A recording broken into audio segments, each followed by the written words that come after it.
Kenalin, nama aku Rani Trivardani dari kelas Ilmu Kelautan B. Nah, di sini aku bakal ngejelasin sedikit tentang semua materi yang udah diajarin di praktikum Sistem Informasi Geografis tahun 2022.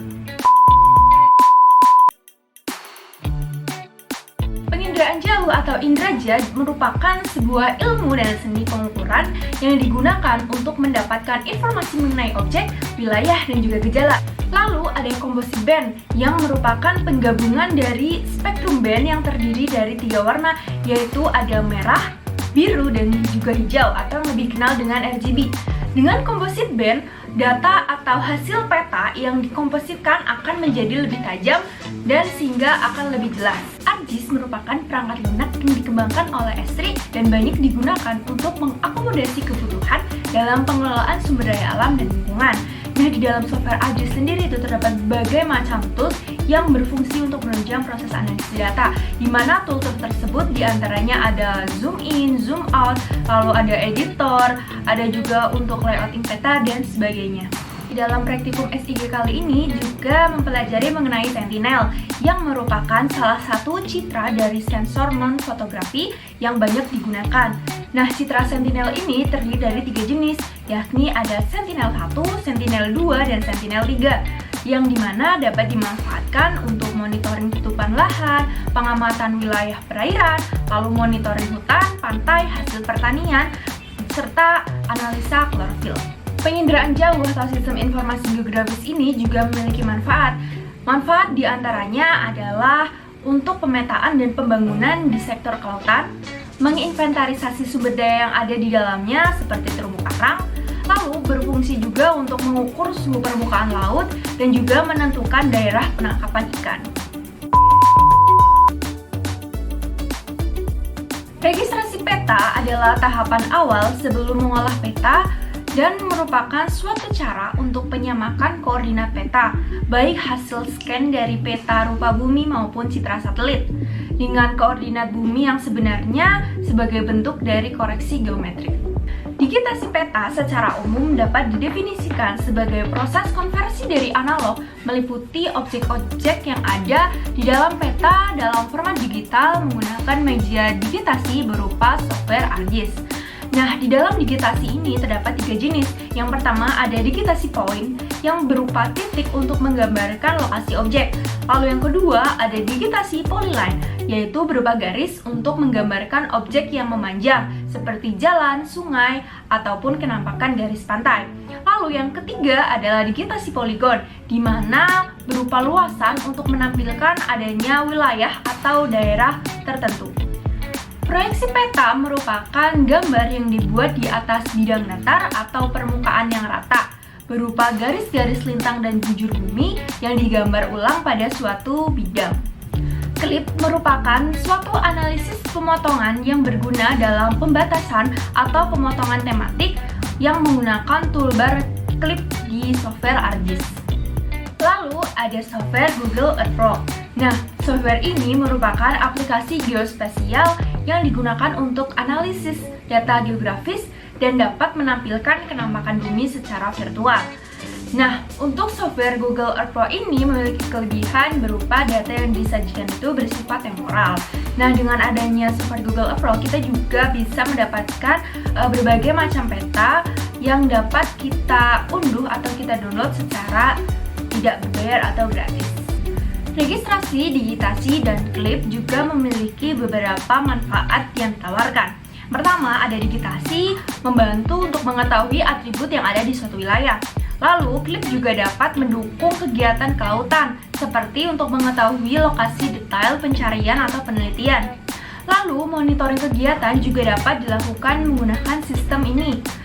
Ada juga alur laut yang dapat diketahui dan juga membantu pembangunan di sekitar wilayah pesisir laut.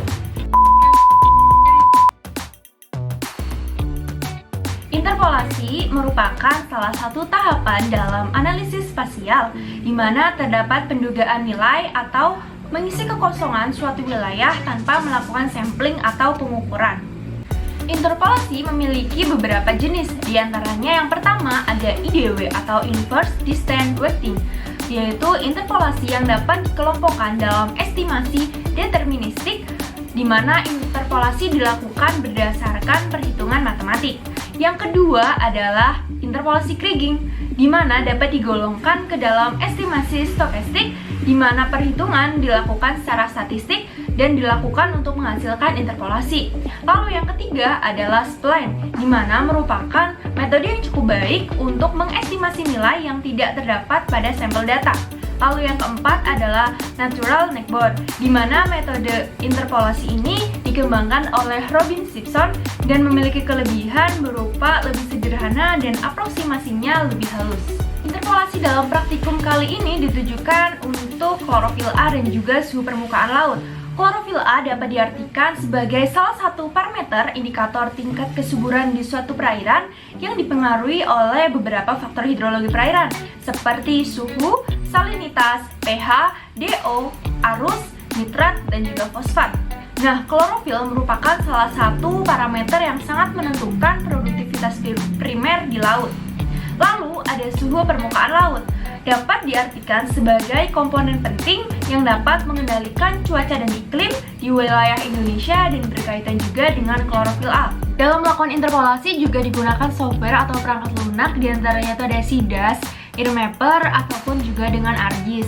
Nah, SIDAS itu digunakan untuk memotong citra supaya ruang lingkup di citra itu tuh pada area yang diamati tidak berlebihan.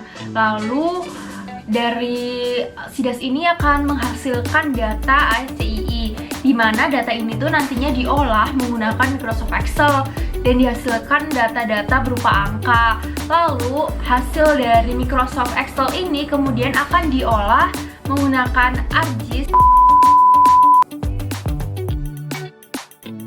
Kartografi merupakan sebuah seni dan ilmu pengetahuan yang berkaitan dengan proses pembuatan peta.